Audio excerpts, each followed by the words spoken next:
వీరబ్రహ్మయ్య స్వామి నమ. కేసీఆర్ జాతకం చూస్తే సెరలపల్లి జైలుకి కంపల్సరీ కేసీఆర్ పోతాడని నిర్ధారణ అయింది. ఆయన జాతకంలో బయటపడింది నాకు. ఖచ్చితంగా కేసీఆర్ చెరలపల్లి జైలుకి కంపల్సరీగా పోతాడు, ములాజని లేదు. తర్వాత మళ్ళీ బయటికి రావాల్సి వస్తుంది.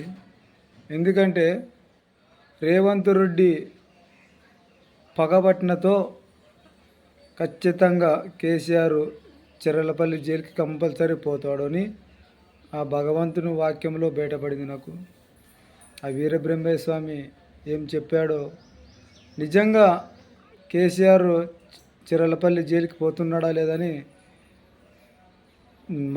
నాకు చెప్పడమే కాదు, ప్రపంచానికి కూడా నిజమా అబద్ధం అంటే రేపు నాడు ఆ భగవంతుడు చెప్పిన వాక్యాలు నిజమా అబద్ధం అనేది నాకు బయటికి రావాలని 10 మందికి కూడా నన్ను తెలపడం జరుగుతుంది.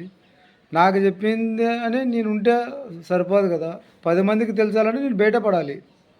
బయటపడితేనే నాకు చెప్పినది నిజమా అబద్ధం అని రేపు కూడా ప్రజలు నమ్మాల్సి వస్తుంది. నా లోన పెట్టుకొని నాకు ఆ తర్వాత చెప్పిండా జైలు పోతాడని అని చెప్తే నమ్మే పరిస్థితి లేదు.